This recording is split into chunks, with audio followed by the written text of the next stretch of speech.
Thanks, Jeff, and thank you, everyone. And for those of you who don't know, Jeff may be an IPNR nerd, but he's a nerd that the rest of us on the committee love because he keeps us on task time and time again, and a lot of this stuff wouldn't happen without his passion for all things IPNR. So, yeah, just wanted to acknowledge that. And he's kind of right. This year has been a bit of a whirlwind for a whole host of reasons. Even trying to get this panel session together has been a bit of a whirlwind. I started out with a list of 3 people, and I think there's maybe one of the originals still left, which is David from the Hillshire. David, if you'd like to come up and find a pew on the stage. And I'd also like to ask Todd Williams from Bellingen-shire. Where are you, Todd? Yep, there you are. And Jenny Gleeson from North Sydney, if you could come and pick a chair and a microphone. Well, it's warm, thanks, Ellen. The microphone. I'm not even going to go there. No, don't. It's emblematic of the year. It is. So yes, I've had a couple of the other panellists who were on the original list have had to withdraw for various reasons. So, but that doesn't mean you've been left with people who don't know what they're talking about when it comes to IPNR. So just to introduce you to Todd Williams, he's the Executive Manager, Organisation Strategy and Communications at Bellingen. Initially, Liz Jeremy, who coincidentally David used to work with, was going to be on the panel, but obviously being a general manager, she's been cracked off to do something general manager-ish. David Reynolds is the Group Manager of Shire Strategy, Transformation and Solutions at the Hills Shire. And Jenny Gleeson, who is one of the IPNR exec members, kindly volunteered to fill in when Kelly from Maitland succumbed to that random virus that we've all been dealing with for the last couple of years. Jenny's the Manager of Corporate Planning and Engagement at North Sydney Council. And yes, they are all here to talk about the year that was. But before we get into that, I'd just like to ask each of them to just give a bit of a rundown of themselves and their council and their involvement in integrated planning and reporting since it's been around, 12 years? 12-ish years. So, David, we might start with you, if that's okay. Sure. Thank you, Alison. G'day, everyone. David Reynolds, the Hills Council. I've been there about 4 years. Doing a role that really doesn't have much to do with IPNR, so I'll just make stuff up this afternoon. If I say it convincingly, you guys will believe me and you'll feel you've got value for your attendance fee. 3 years before that at Camden as their Corporate and Customer Director down there, IPNR, traditional corporate functions, 8.5 years at Blacktown. Hello, Carol. Still going strong, well done. And Ross, who some of you will know used to work for me at Blacktown, so we managed to poach Ross from Penrith a long time ago. So I was at Blacktown when IPNR came in, so 2008-9 we transitioned from management planning through to IPNR. It's been an interesting framework since then. I feel I'm sort of its poster child this afternoon as the last member of the panel standing. IPNR's seen our organisations continue, so I'll cut it there. I'll have other things to say. Thank you. You'll have a think.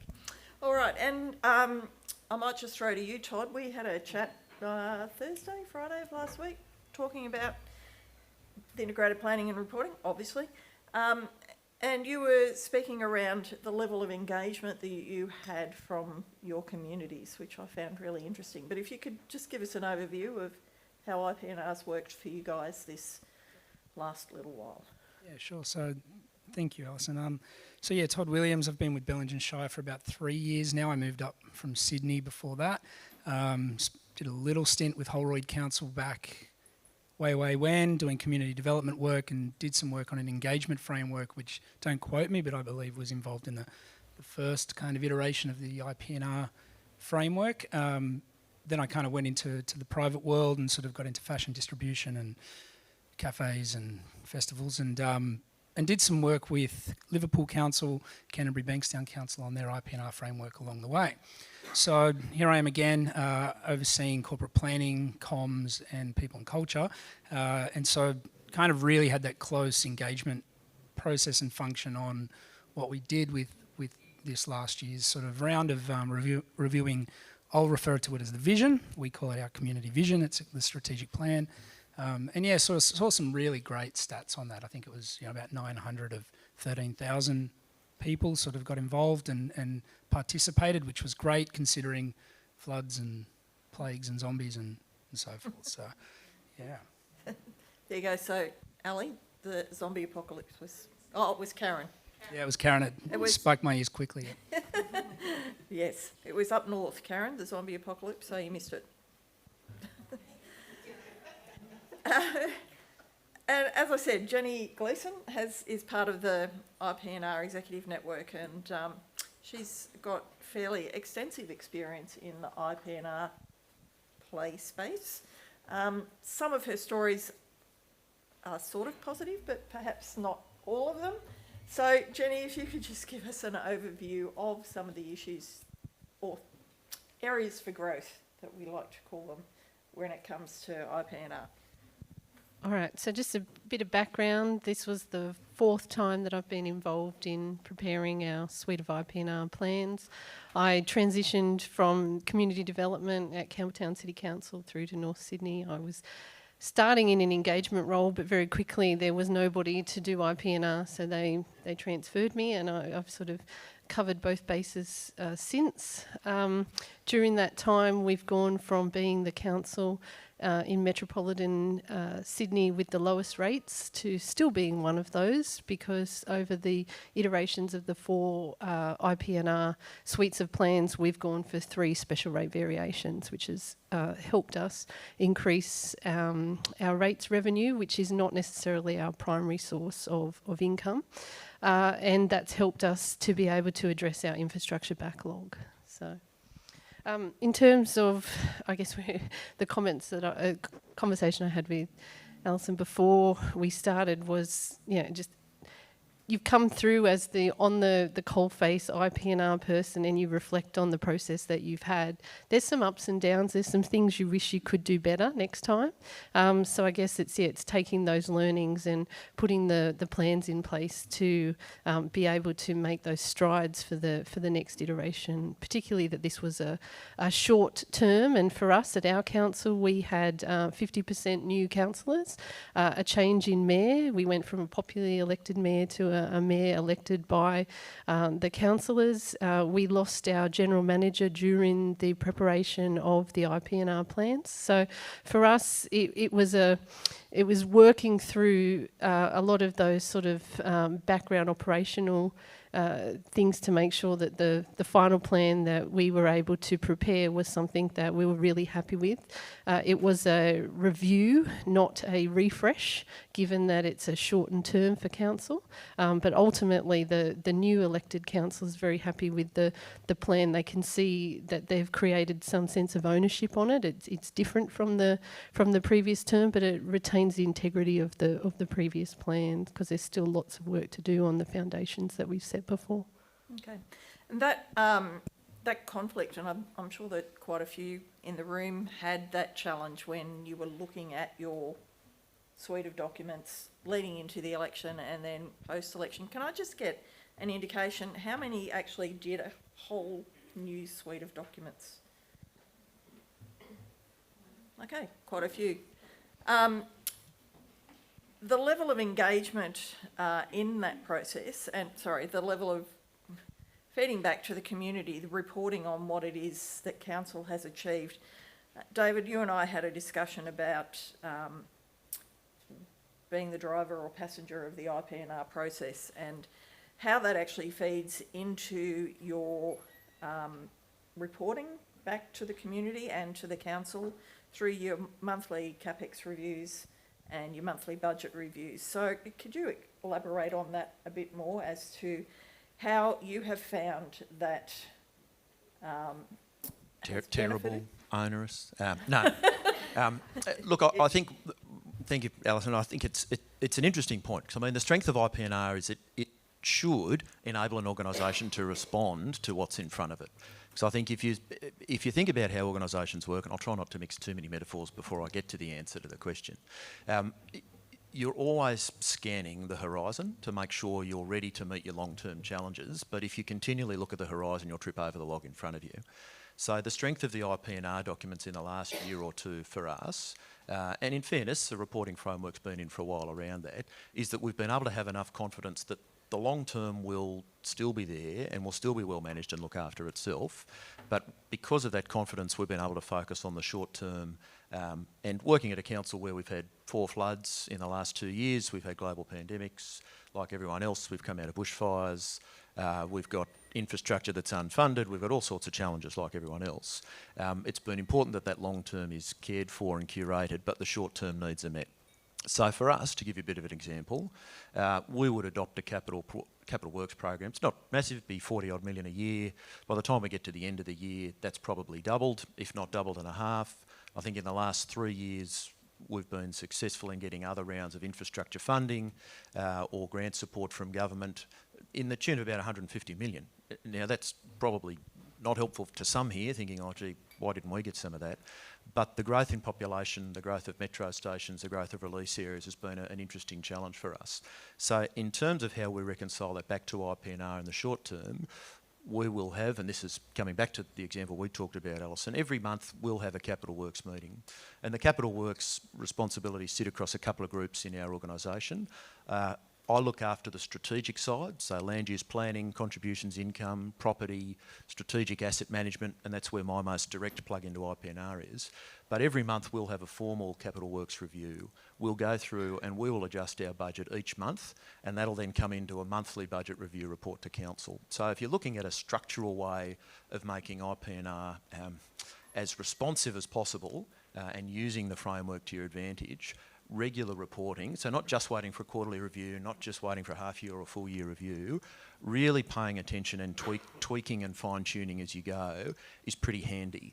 Because I think the other thing that allows us to do with our programs is, and look, I suppose a bit of perspective, watching IPNR over a long time, it runs the risk of being a bit like a consultant's report. It'll tell you all the things wrong, so you've got to employ it next time. There's a bit too much should do and like to do in some IPNR frameworks as opposed to just the must do. And I think the last couple of years of challenges for us have really focused us very acutely on them. The things that councils must do. Your community needs you to do these things, and there's not a million of them. They really are very simple and very focused, and if you don't do them, that's when people fall apart. I think the risk is there's too many. If you're thinking of musts, shoulds and likes, you've got to earn the right to do the shoulds and the likes, and sometimes the musts don't get enough attention. But having regular reviews, regular reporting, that's a full transparent report to council. It's open for public comment. People can review it. They can come and speak on it at council meetings if they want to. That just helps us keep true to our centre around what the actual must-dos are. So, Yep. Yeah. And that's important. I guess I think it was, we talked about Maslow, having the essentials we can do hierarchy of needs, but I think there's an HR member network as well. I'll save that for that conference, Vicky. But yeah, I mean, organisations respond in different ways as they mature, don't they? Often they start off as they're just purely functional. We're just getting to the end of the day. On top of that, you might get a layer of operational planning. If you're lucky, you get through that, you'll get to tactical planning, and then IPNRs to try and help people get to the strategic layer. So functional, operational, tactical, strategic. My feeling is the last couple of years, people have been pushed back down that framework, and not on purpose, but because of eventualities. What's happened? To look operational if you're lucky, and sometimes we just want to get through today. Yeah. And so I think that's the hard bit. You put those couple of things together. What's my absolute minimum that I've got to do to make sure lights come on, or people can get to work, or food can get through, or kids can get to school? They're the sorts of things that really I think the focus has been acutely on. Well, it has been, and I guess, Todd, with your experiences up at Bellingen with the floods, you'd be well aware of just doing the stuff that needs to be done. How has that impacted across your IPNR? Yeah, it's interesting because I guess, we're not too dissimilar to most people at the moment, but we spend a lot of time underwater. And I think that put a big restraint on our previous operational plan and how much of what we were and weren't achieving was coming over into the next year, and we didn't want to get into a spot where all of a sudden we couldn't commit to what we were promising. But then we're also receiving a whole lot of funding to expand our capital program, so I think we're double, if not more than that, delivering what we're supposed to be doing. And then come COVID and you just can't get staff. It's put a real shift back on getting back to the basics. So when we reviewed the strategic plan this time around, we went with a livability type of process. We engaged a company to do that. We'd previously done customer satisfaction, and I kind of come in without a local government background, so wanted to do things a little differently, explored ways to kind of get out and understand what was important to people. And it really came back in the final review process that people just want council to focus on the services that they deliver and do them well, and get back to those basics. So our vision document or strategic plan was quite aspirational. I think there was a lot of work done on it previously, and we were quite lucky. I'd probably be having a completely different dialogue today if that work hadn't been done from 2012 onwards. But when it came back, the broader community had kind of said the consensus was it was 70% accurate, so there wasn't a whole lot of change. What we did was change the way we spoke in these plans. We got away from being too wafty. We got really simple on infographics, visuals, and lucky coming from a branding background, I've kind of used that internally and externally to really demonstrate where people fit. So we aligned global issues and priorities right down to local level, but then down to what an individual can do to play their part in the vision, and a similar process internally. So when we were mapping out what our operational plan looks like to deliver at the end of the year, people really knew where they fit in the document. Because we were having some chat just at lunch around, a council is like a building with 30 different businesses in it. And, I've been to one of these conferences maybe a few years ago, and the dialogue's not very different, that the challenge is getting other parts of the organisation on board with the IPR process. So it's how do we really demonstrate and show where people belong and fit in that process, and how they contribute. And that's a really important part of the puzzle, because if people don't feel like that IPR relates to their role, then are they really delivering the service to the level of expectation that the community has? So, Jenny, you sort of had a bit of a very messy start to your IPR process. Have you had any learnings from that you'll consider when you're going through the process again in a few years' time? I think the key learning for us as the organisation is we're going to treat it like a major project. It's a different approach. I mean, we've always had project plans and an engagement plan, but to get the cooperation across all of the organisation to treat it as a major project, like we would do some of our major CapEx ones where we pull in people from different parts of the organisation. So that's a real key learning. North Sydney's had a very strong and proud tradition of open government, and it's something that the new council particularly wants to strengthen. So how we report on and keep the lines of communication about progress is something that we're looking to strengthen. And also although we've had also going hand in hand with the open government is strong public participation, for the last round and for this round, we, I guess, did more passive engagement where we asked people to opt in.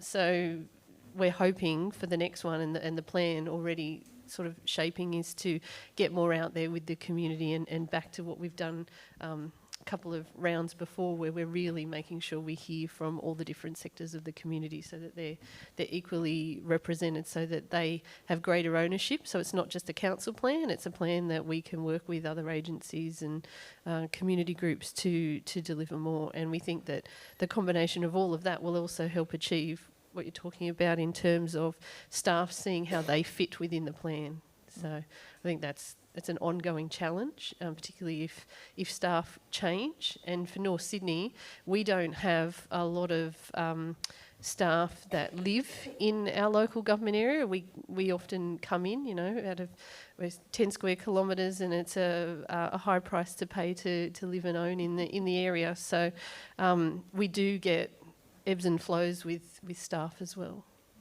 And that can be a bit tricky if, without staff having an understanding of what their contribution to the overall planning process of your operational plans and your delivery programs. Do any of you actually include, for those staff who have reporting responsibilities within the IPR process, well, actually any of your staff, do you actually include where they fit within the within your plans? Do you actually include that in their position descriptions? So for argument's sake, I'm just thinking your communications person, do they have any actions from the operational plan included? I would say not specifically in the position description, it would be more general there, but in our personal performance plans, we do have, like work plans agreed for the year, we do have a very strong, tangible connection to the DPOP by the numbering that we use in the plans to link it back so that people can see the overt references.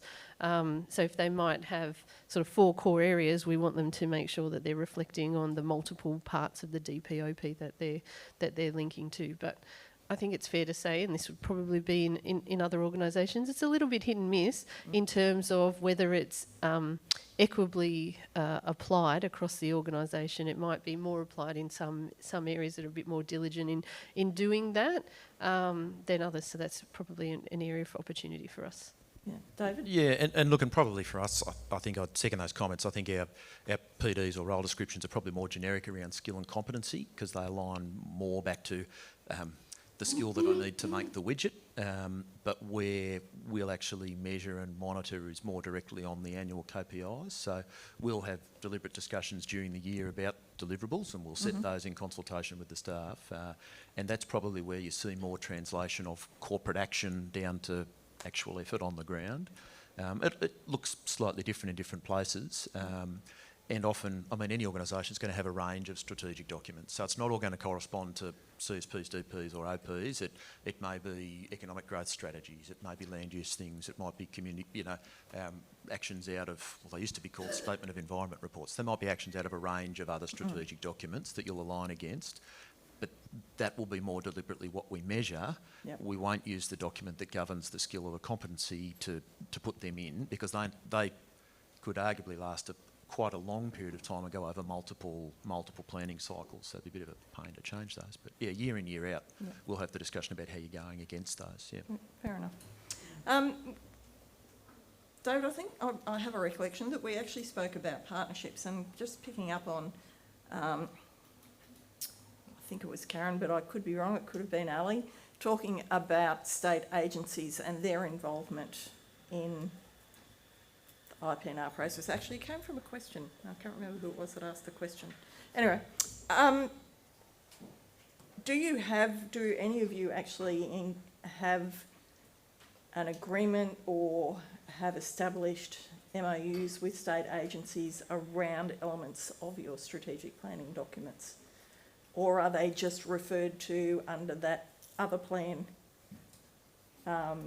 column that we're supposed to... Should I politely say I'd still be waiting to put it back to council if I waited for concurrence? I think, simply we need their money. Yep. And we like to let them know, but in terms of partner agencies, I'm not sure they think about local government that way.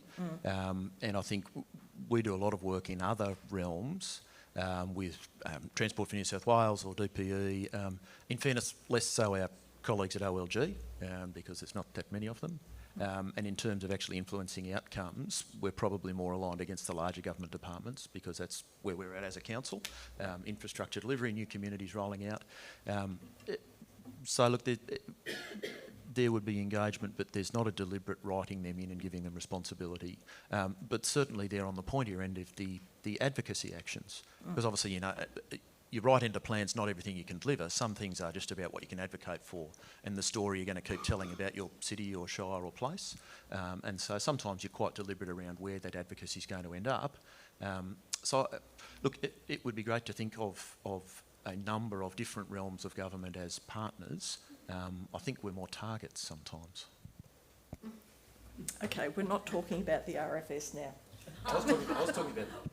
I've gone dead. I was talking about the audit office, but we'll go back. Sore point is there, Alison. Same thing. Oh, I was just going to say, when I was at Campbelltown and at a community development level, we had the Campbelltown Coordination Group, which was different agencies working with council to ensure progress against our supporting plans and strategies. And from the role that I had, particularly looking after the youth development strategy, it was one way to make sure across the period of the strategy that we actually were able to achieve some of the big ticket items on that strategy. So that was really good. At North Sydney, less so in terms of the formalised at an IPR level, but yes, on the practical side of things, like we have, I guess, an equivalent to the example I gave at Campbelltown. At North Sydney for transport coordination, working with the state agencies there on the various transport plans that they have and their impact on North Sydney, so that we, I guess, get maximum benefit for the impost of some of the things that we must have as being that thoroughfare between the city and the lower North Shore. Yeah, I mean, at Bellingen Shire, there's probably not as many formal agreements in place at the strategic planning level, but you know, we do tourism and things like that quite well. But I did experience at Canterbury Bankstown when I was there 2018-ish or so. There was some really great work underway there about, you know, establishing an education precinct and agreements with universities and so forth. And they were doing things really well and really progressive, and talking about the child safe standards. You know, they had commitments way back when around being a child safe city.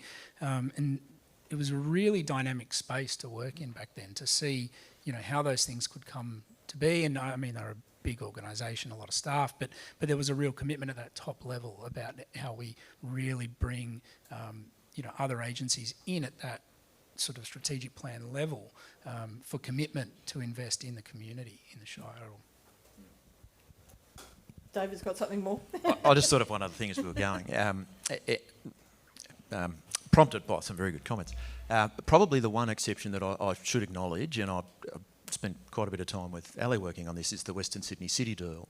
So that's a formal partnership between three layers of government that's probably reflected in fairness now in a range of corporate reporting documents and planning documents. So I shouldn't just say targets both ways, but the City Deal is a really interesting thing to have a look at. If you haven't had a look at that, go and read. It probably provides some interesting pathways for people to think about real game changers. It comes with commitments and it comes with lots of effort and it comes with time and structure to get it in. But in fairness, that's a formal deal, and there's a number of them in Australia now. There's quite a few overseas which informed the Australian approach. But certainly while Ali was at Wallandilly and I was at Camden, we did quite a bit of work on that deal document. And so that's a very formal setting out of shared responsibility, shared funding and shared accountability and outcome in fairness. So yeah, that's probably a good example. Do a lot around the health space, the Health Alliance, do a lot around the digital action plan on how we all work together. And there were some agreements and shared policy development done in that space. So there's some great examples there. I just wanted to also maybe take it on a bit of a tangent, but at the rock level, I think it's really important and something that we do less now, and particularly impacted by COVID. But in earlier iterations of our IPR plans at the NESROC level, we would get together as the corporate planners and look for common opportunities and things to leverage or advocate for, or work on together where we could collaboratively, which then stemmed across the CSP and the different supporting plans and strategies. So I think that's equally important, and I know that a lot of councils do work that way. So it'd be fair to say that there is an appetite to work collaboratively. It's just trying to figure out what that looks like within various councils and with various agencies. Yeah, I think there is the strength in numbers approach already happening. So at the JO level, there are sort of really great projects, like we've got one up here about the Timber Bridge renewal program, and that was a collaborative effort to seek funding and be able to sort of invest in bridge upgrades. But it's more about, I think, the other challenge is bringing those partner agencies in at that higher level to commit to the strategic plan aspirations, around how you actually do that. I mean, we would struggle because we just don't have staff to create partnerships, I think, is the hard part. You kind of need people sourcing and getting buy-in from these agencies to invest. So is that where the JOs or ROCs, depending on where you're located, is that where they could play a part in helping with making sure that linkage or line of sight or whatever terminology you want to use, that they actually help facilitate that? If we templatise the entire IPR process for the whole state.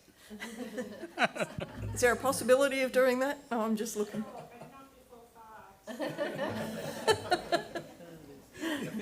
I know, actually, when I was speaking with Todd, he did say that did have some views on templates for. Said I wouldn't talk about it today. But he's not going to talk about it today. So he's going to be here if anybody has questions. But speaking of questions, are there any questions from the floor? I've sort of been. And just, while I'm waiting for somebody to put their hand up, David. I just had another good idea. Sorry about that, everyone. Look, probably a couple of other observations. One, I'd say if you want to engage with government departments, get on the front foot. I'd take Karen and Ali's point before about agencies looking for ways to engage with local government. The end of that line is they want you to do something that's going to cost them money or their time. So get on the front foot about the stuff that's valuable to you first. I speak as a local government employee in this environment. Tell them what matters to you. Tell them how they can help you, and often you'll find them quite willing and able to actually come on board. But don't be afraid to initiate that conversation. Find out who your local people are. Talk to them, and actually just be a pain. Persist and persist and persist. But remember, their rules of engagement are different. They handle information differently, they handle documents differently. Their rules around confidentiality and decision making are just different to councils. Councils actually, even though we've got lots of structures and restrictions, we can actually do things very quickly when we put our minds to it, and that's not always the same for large departments. So just be aware that there's just different operating environments, but don't ever be afraid to pick up the phone and say, actually, this matters, can we work together on this? Because often you'll find a reasonable response, but might typically initiate the conversation. Yeah. And it's not that difficult to do. It's just a matter of, making the approach. So. Now, I know people are probably going to have questions, but I do need you to please ask the question into the microphone. I know you can hear in the room, but it's so that the camera can pick up the question so that because they can hear the answer, then they have heard the question. So I know that people don't like talking into a microphone, and they're like, I thought Gavin was supposed to be lurking, but I feel like that was a frenzied attack when he came at me with the microphone. So raise your hand and I'll make your way around. Thanks, Michelle. And we get to see Gavin run. This is all my cardio. Thanks, Gavin. So my question, Jenny, I really appreciated you mentioned that one of the key learnings that came out of the IPR cycle was to manage the next cycle like a major project. I'm really keen for anyone on the panel to, what has been your biggest learning from your teams out of this cycle that you would do differently next year or that worked really well? Because I'm keen to know. Well, we're the Republic of the Hills. We'll stay the Republic of the Hills, and it's about the model that fits you. I think and this is where executive leadership teams actually got to come into play. Your GM and your directors need to be talking to your elected council because they clearly have a role in setting that strategic direction, and it's their appetite around some of this stuff that you have to meet.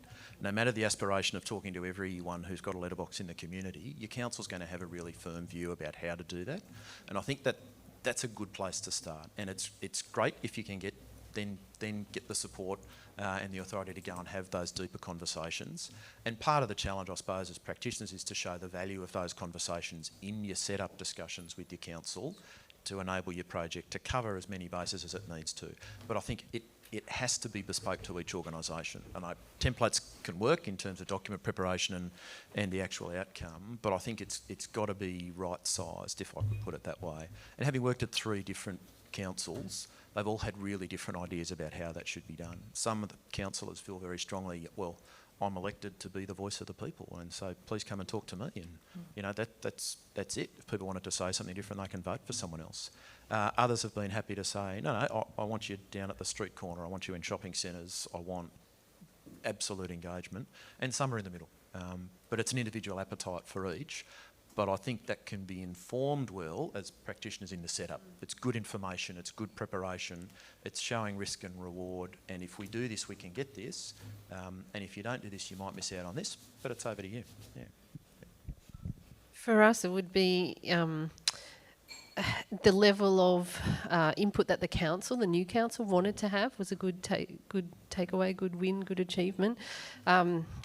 I think if we compared it to the previous time, they were sort of happy for the organisation to lead it, but this time they really wanted to make sure that they had an active role in shaping that the new vision. So even though it was a refresh, we've come up with a new vision statement. We've retained the integrity of the previous document in terms of its structure, but the content within that feels new. The two positives, other positives would be an internal working group that we've got, and just making sure that we've maintained the connection that group has had, so it's not just something that happens during the intense period of preparing the IPR plans, but it has that longevity through the usual 4-year cycle, and making sure that people then can see the benefit of that to their role, like the improvements to our asset management plans was a key highlight. And then the last thing was finally getting a look and feel of the document that everybody was super proud of. There was resources invested into that, forethought given to creating a branding that will last us for the term of the plan, so that when we're communicating with the council and the community, communicating internally, there's that brand association with what we're talking about. And one of the staff members that works on our long-term financial plan said this was the first time he's been super proud to put his name behind the plan based on its look and feel. So the content might be good, but people aren't reading it necessarily if it's not eye-catching or engaging and well laid out. So that's another key win for us. Yeah, and that's exactly where I was going to go, except a step further was the brand for the actual review process. So everything had a certain look. It had a campaign, it had an idea behind it. So wherever you saw it, if it was in the paper or a sticker on the street or a social media post or a video with the mayor, it all looked the same. And so then everyone kind of was able to go, okay, that's what I'm dealing with. And I think at the time we were trying to review 6 different strategic documents. So it was really hard to have that discussion and get feedback from a lot of people. But the brand was just so important. And so now I print all of the documents for all of the managers. We don't usually print stuff at work, but they all get a professional looking document so they understand that it's important. And the council was huge as well, because we had 5 of 7 new councillors, never before been councillors, brand new mayor. And so bringing the information back to simple terms so people could really understand it, because unless you work in council in IPR means nothing. So, really simplifying what it is to get that message out to the end user, I think. Thank you for that response. And yeah, I guess having that, keeping the message simple is really key, because the community doesn't always understand what it is you're asking of them. So being able to share it in a way that they actually understand is, very critical. Anthony. Yeah, Todd, you almost answered my question there that I was going to head into, because you've been talking quite a lot about the agency role, staff role, community role, and then this elected official role. How have each of you found, you mentioned your changeover, and I know the ladies from OLG can rattle the numbers off sector-wide. It's big, the change we've had. How have each of you, for a start, how much change have you had with the elected officials and your executive teams, because the same thing's happening, and how have you found the shortened time frame you've had with a delayed election to try and get the buy-in you need from the elected officials and your executive teams to get a plan, and then your plans? And since you've done that, do you feel like the decisions that are being made by the elected representatives are actually aligning with that strategic direction they adopted not so long ago? Of course they are. The last one's a loaded question. Look, if I can probably talk to that, and Chatham House rules, isn't it? So, I mean, any Game of Thrones here, we had the red election at our joint. We had a sizable changeover, but no change in who was in control in a party sense. So you had personalities that were different mayor, we're popularly elected mayor, so that was fun in and of itself. It was our second or third time around for that. Look, we killed them in late December through January. They saw more of us than their families. I think we left them alone face-to-face wise until after Australia Day, but they had the 3 thick binders of everything that you prep and submit, and that was for their strategic workshop. So that wasn't pure, draft IPR docs. Because of such a turnover, we actually had to teach them how to be councillors, and we had to teach them about the organisation and how councils work, and what they can decide and what they couldn't decide. And for some, that was actually a big learning curve. Actually, I can't change that. I thought I could. Oh, what do I do now? Well, you're going to have more than one issue. So it was a big learning curve there. In a way, that probably gave us, in all honesty, that probably gave us a freer ride in document preparation, because they didn't know what they could change, to be quite honest. And so they had to trust us.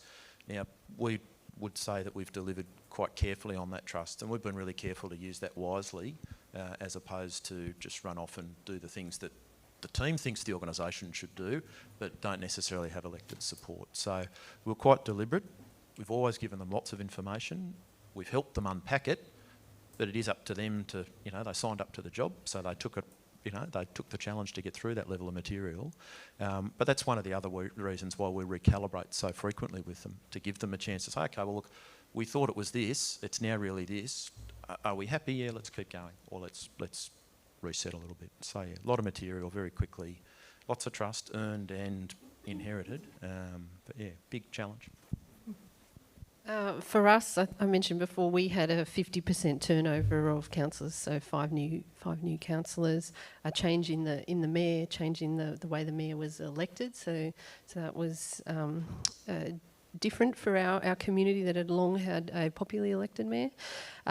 From the organisational point of view, we have 6 directors and a general manager. We had 50% new senior staff, some of them, many of them the first time that they were going through IPR at the role that they played.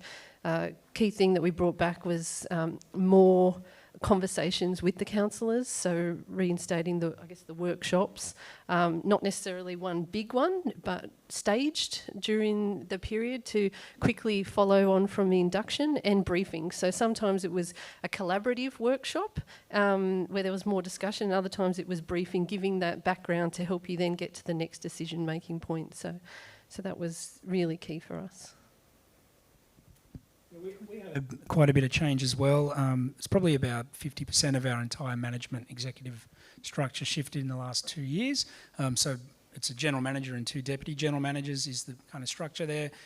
Both of those deputy general managers have swapped over in the last 2 years. One of them only recently in January, I think, so around the sort of time of all this induction process. I think my drama classes at school and my graphic design skills probably got me across the line. But sort of being, the HR, the comms and the corporate planning functions, I was sort of there for all of the workshops, the entire induction process, and communication is the number one priority for our new council. With 5 of 7 sort of new councillors on board, they've kind of taken more of a driving responsibility, whereas the previous council kind of just allowed the business to sort of happen. And it's been positive. It probably could have gone either way, but we were probably pretty lucky. But I think that early engagement at that level, and then using sort of video messaging with the council to really get the message out to the community, they invested in reading all of these documents. And I think because they were a new council, they kind of felt like they had to prepare themselves more to be out in the public eye. So that kind of was probably a benefit as well, that they really sort of read and understood what our documents said. So, that was a real kind of, support mechanism for getting sort of everything through. And then when it comes to council meetings, they already know what they're looking at. So, that kind of made easy. No questions need to be asked, let's just approve. To add to your last question, in terms of like following through on it, understanding the plan and then sort of living and breathing in decision making, I think it's coming through in terms of less notices of motion that are a little bit left of field, understanding that you have limited resources and the time and place to be asking for things outside the box. Also, what we hear, and our mayor says it to the community too, is the rhetoric about if it's not in the plan, we can't do it. It's not to say we can't and won't do it in the future, but in the short time, we would have to forego something to be able to do this. And I think the community starting to understand that more is also really important for us. Probably quickly as well, what we implemented was a councillor portal. So we used to do these councillor updates, and somebody writes it and the DGM signs it off and it goes to the GM and she's busy, and next thing it's like a week late. So they've now got their own kind of website space, and we can just put updates straight through kind of like a news feed daily. So if anyone's got something they need to say, it's an internal update, it's not for public consumption, but it's getting messages directly to the councillors really quick, and it's kind of eliminating some of that hierarchy kind of sign-off process, and so that's sort of squashing a lot of the questions or need for answers, because we're walking straight up to anything that needs to be talked about. Getting back to information is king. Got one more question? Yeah, I have a question about budget alignment. So I need to declare an interest. I'm ex-state, and so this is my first year in local. So I'm interested in the dialogue around state agencies, because we worked very closely with the Office of Local Government, and we pulled together a forum with our JO with all the state agencies and came up with a one-pager in regards to what were the state priorities. Happy to share that, by the way, but it was a really good exercise. What is the state priorities? What's the budget allocation? And you actually facilitated that with us, which was fantastic. It was really good. And then we have partnerships in regards to key projects we deliver through program control groups. So I've just put a budget bid in for a funding program, which I want to talk about budget alignment next, where we basically have state as our key stakeholder in a PCG, which will go to secretary boards if it actually gets through. So I just think there's some learnings around how you can partner with state really, really effectively. And as I say, I declare a conflict of interest. You're still saying we and us, so have you really left? What I'm doing is I'm actually joining everyone together, so it is a we. But I think sometimes there is an us, if I was going to be honest with you. Budget prioritisation. We're going into an election. We've got funding being thrown at us. We've got grants coming at us. I've tasked my organisation around, I love that transparent reporting, accountable government, monthly reporting. Has anyone tackled the issue of budget line items in your operational plan and then agility through mini budgets and mini budget reviews? Yes. And if you have, can you give me your experience around that? Because what we've found is we had our budget, we then had grant funding, consultation engagement with councillors, so new councillors' priorities. We've got new mayor, majority of our councillors new council, obviously Chatham House rules. Third question then, mini budget review coming up in September, long-term financial plan, alignment to operational plan and line items per action item to deliver. Has anyone done it? Let me know if you have, and can you please share? Yeah, Thank you. I'm happy to go. I suspect quite a few people have probably done that, and quite a few people probably tweak as they go. I mean, I think that the strength of the long-term financial plan is it should give you confidence to act in the short to medium term, knowing your long-term settings are stable enough to manage. Obviously, the level of detail that you know year by year as you get towards the 10 diminishes, but it should be pretty crystal clear in your first few years. In terms of mini budgets and changing line items, well, each council will probably do that differently. Some people will will simply adjust project codes and amounts of money in particular projects. So whether they're retiring capital works jobs that aren't going to get built this year because you're still waiting on a particular type of approval, you might retire that so you're not declaring all your surplus at the end of the year and looking sloppy.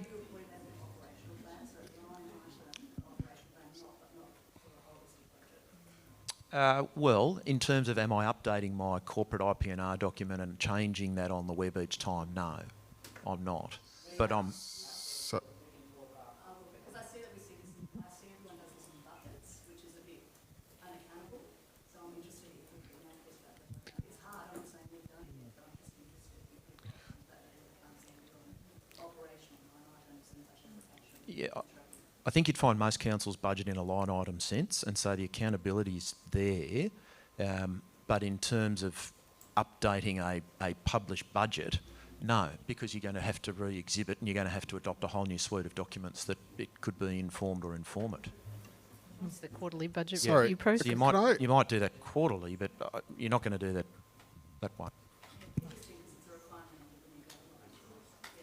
Well, again, Perhaps we're fixing things that don't need to be fixed. Perhaps we are. Perhaps we're not.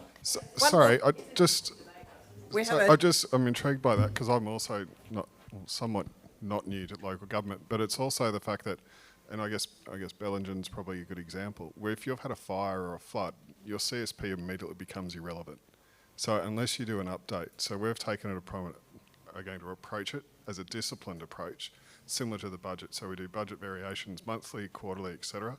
So why wouldn't we do the whole CSP maybe every 6 months or 12 months, especially given funding that's being thrown in, projects or moving of capital programs back out and asset maintenance, etc., etc. So therefore it's a live document that actually reflective of what the community's needs and wants are at the time, not what's convenient. And it's a discipline, and we're about to embark on that with our organisation, and people haven't got their head around it. But yeah, it's interesting because you can change it whenever you want. There's no other rule that says you can't. Agree. But I think most councils are setting, anyone doing the minimum 10 years for a CSP? Yeah. Quite a few? Okay, good luck. Long term, I think a council's probably, and this is my own view, this would not be a Hills view, this would be my own view. I think it's useful to think beyond 2.5 delivery programs, because I think if you're looking for, I call it a North Star, if you're looking for something that might align to longer term population planning cycles or development delivery cycles, or even the amount of time that it takes to get infrastructure built, 10 years might not be enough. So Oh no, agreed. We did 20 years. Yeah. So we've done 20 years into the future. The CSP then just falls out of that, which makes it a lot easier to keep your eye on the horizon, plus also then do the immediacy. Food for thought. Any last comments from the panel? I mean, coming back to the budget stuff, and I mean, we're 50% of our land mass is not rateable, so we rely heavily on grant funding to do anything. So we kind of get a little bit creative, and we've seen it with the resilience money probably more than anything. And we have like a line item that it might work under for that kind of time frame, and we sort of start to bring it into our progress reporting, even though it probably wasn't really the intent of that line item in the first place.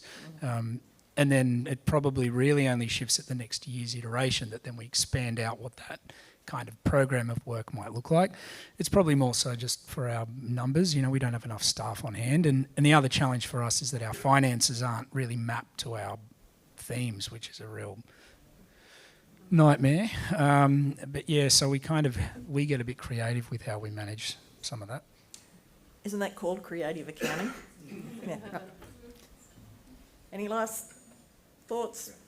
I'm mindful that we're now 5 minutes into afternoon tea, and I know that you're probably all hanging out for a brief break. So thank you, everyone, for your involvement, and thank you for the questions from the floor. That's been very helpful. So afternoon tea, I believe, is being served. I can't quite see the back of the room because those lights are very bright. They've opened the doors, so I'm assuming yes.